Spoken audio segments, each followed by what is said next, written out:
China versus Western penetration. Analyze and compare the differing responses of China and Japan to Western penetration in the 19th century. In the 19th century, both China and Japan came under pressure from the West to open up to foreign trade and relations. As Western countries such as the United States and European nations continued to industrialize, it created a gap between China and Japan as they fell behind militarily and technologically. This left the two nations with no choice but to sign unequal treaties. However, Japan and China differed in their responses to Western penetration. Before the 19th century, China had been known to be a leading civilization. Through the 1700s, the Chinese imperial system was flourishing under the Qing dynasty.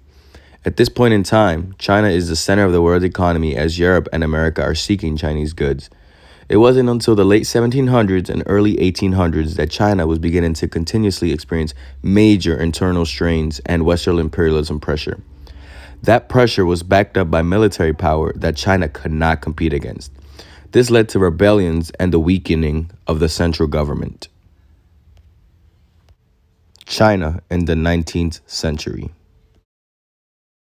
Chinese response to penetration from the West.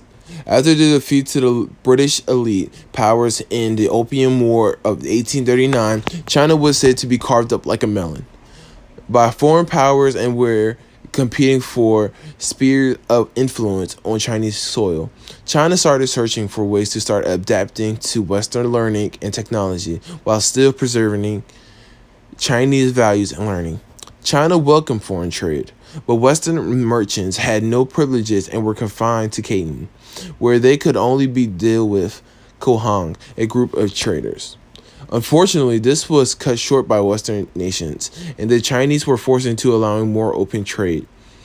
China's rulers failed to understand that the achievements of the West had been the product of deep structural changes, and that to modernize it, it is necessary to adapt or change traditional institutions and ways of thought. Therefore, modernization of China occurred at a super low level.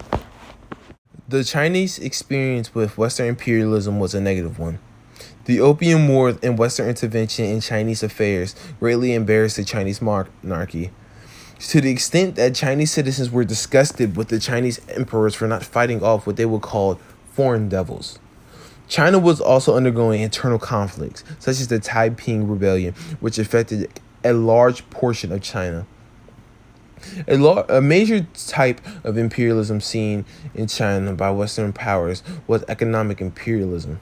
Economic imperialism is when a country or power has influence over another country's economy. For China, we saw Britain have incorporations with the economy. As Britain and China were trade partners, Britain in a period demanded huge amounts of porcelain, silk, and tea from China in mass quantity, and it turned out that the British were more interested in Chinese goods than the Chinese were in British goods. This caused a deficit in British trade stock and silver ratios, so they decided to give China a product that could bring money. The British started selling opium to the Chinese.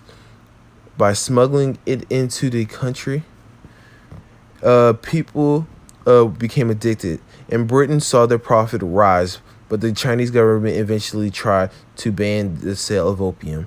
This ban had little to no effect, and eventually the Chinese fought back, and the British, in what are known today as the Opium Wars, the British won due to their more superior military. This led to China being forced to open up to ports for the British and Free Trade Agreement, which included opium. Due to the fact that China resisted and isolated themselves from the influences of Western penetration, their economy began to decline drastically. Europeans began to divide China into spheres of influence, and won rights to set up businesses, impose trade laws, and govern those territories. They began to see China as unimportant and as an unequal, which caused China to sign the Treaty of Nanking. This is the Treaty of Nanking, which was the peace treaty that ended the Opium War, where Britain was overwhelming China by a sizable margin. This treaty was later crowned one of the unequal treaties where China was forced to concede their sovereignty in return for little to nothing. This relates to the thesis as the Opium War was the start of the falling of a great civilization. What was Japan like before the 19th century? Before the 19th century, Japan's Tokugawa or Edo period, which lasted from 1603 to 1867, would be the final era of the traditional Japanese government, culture, and society before the Meiji Restoration of 1868 toppled the long-reigning Tokugawa shoguns and propelled the country into the modern era. Tokugawa Ieyasu's dynasty of shoguns preceded over 250 years of peace and prosperity in Japan, including the rise of a new merchant class and increasing urbanization. Japan during the 19th century. Before the introduction of American and European influence in Japan, the island nation had been cut off from the rest of the world for over 200 years. These 2 centuries are known as the Tokugawa period, named for the years Japan was ruled by the Tokugawa shogunate. Shortly after taking power, the regime was faced with the challenge of Western missionaries attempting to convert Japanese citizens to Christianity. As a result of this, the shogunate shut off the rest of the world from Japan by expelling almost all foreigners and signing the Act of Seclusion in 1836. Fearing imperialism, the colonization from foreign powers, primarily the West, these countries actively engaging in relations with Japan were China and Korea. This continued until 1853, when Commodore Matthew Perry and the American Navy soldier sailed into Tokyo Bay. Japanese response to Western penetration. When Commodore Perry initially landed in Tokyo Bay in an attempt to open up trade, Japan was against the idea, still holding true to their generation-old tradition of isolation. The U.S. had been attempting to land on Japanese shores since 1851, but all campaigns failed. Eventually, Commodore Perry realized that the only way to make a breakthrough was by using force, and sailed into Japan's capital city with a small fleet of warships. Upon seeing the advanced firepower of the Americans and having no navy of their own, the Japanese were forced to give in to the demands of the U.S. This led to Russia, the UK, and France all using their military might to also force Japan into trade agreements, with Western nations increasing their presence by using their armed force. The Tokugawa period came to an end as the only way Japan could respond was to comply. Samurai and military leaders wanted the Americans kicked out of Japan, but the shoguns continued to comply and negotiate. Seeing weakness in Tokugawa, an uprising took place in 1858, which resulted in the shoguns getting overthrown and a new leadership being put in place. Effects of imperialism on Japan. The primary effect of Western intervention in Japan was the reorganization of the government in 1867. The Chosu and Satsuma clans ousted the Tokugawa regime and declared the beginning of the Meiji Restoration, named for Emperor Meiji. This included the writing of a new constitution in 1889, which will remain the ruling article in the empire for the next 50 years. The economic growth from the Tokugawa period carried over into the Restoration. However, it did not significantly increase as Japan was once again closed off to outsiders. When Emperor Meiji died in 1912, the government was once again changed.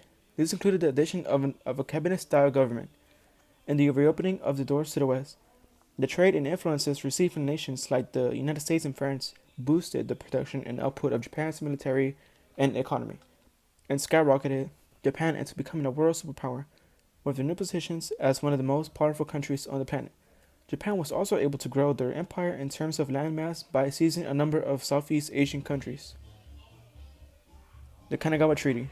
Pictured is the Kanagawa Treaty. This document served as an agreement between the United States and the government of Japan. The treaty was the first modern treaty Japan negotiated with a Western nation. While it was limited in its scope, it did open Japan to trade with the West for the first time. The treaty led to other treaties, so it sparked enduring changes for the Japanese society.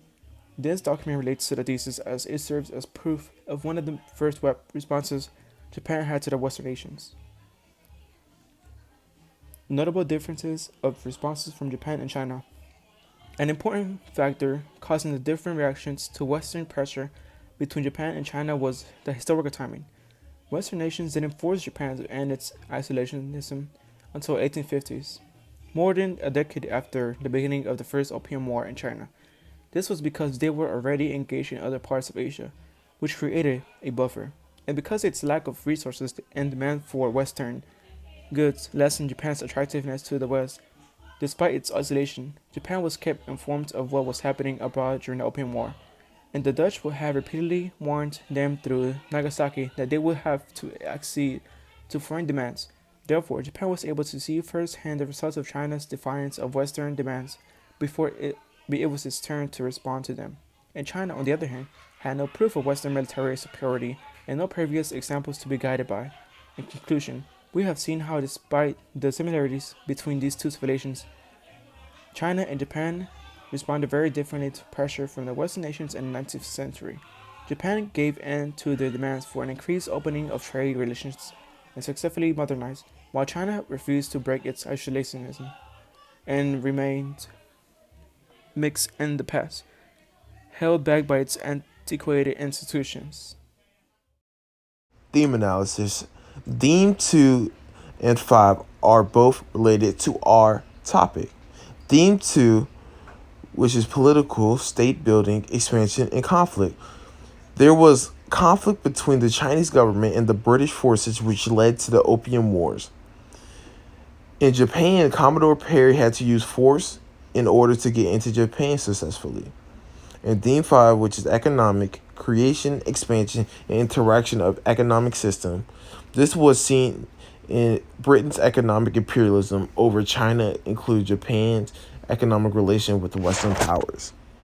Sourcing and situation. Our source, 1750 through 1919, China and the West imperialism, opium and self-strengthening, 1800 through 1921. The point of view is third person. The significance of our source. This source gives facts that shows how China reacted. It shows how China attempted to ban the sale of opium in the port city of Canton, leads to the Opium War of 1839, in which Chinese are defeated by superior British arms, which resulted in the imposition of the first of many unequal treaties. It is credible because this source is from historians at Columbia University. Sourcing and citation. Source, Commodore Perry in Japan, 1853 through 1854. The point of view is third person. The significance of the source. This source gives facts to show how Japan reacted to Western imperialism, such as how Commodore Perry forced Japan to enter trade with the United States and demand a treaty permitting trade and the opening of Japanese ports to U.S. merchant ships. The credibility is also historian educators at Columbia University. Source, China and Japan's response to the West in the 19th century. Point of view, third person. Significance of the source. This source compares how Japan and China both reacted to Western penetration, stating that Japan gave in to their demands for an increased opening of trade relations and successfully modernized, while China refused to break its isolationism and remained mirrored in the past, held back by its antiquated institutions. It's credible because this source has been assessed as part of a university degree. Thank you for your time. Have a wonderful day.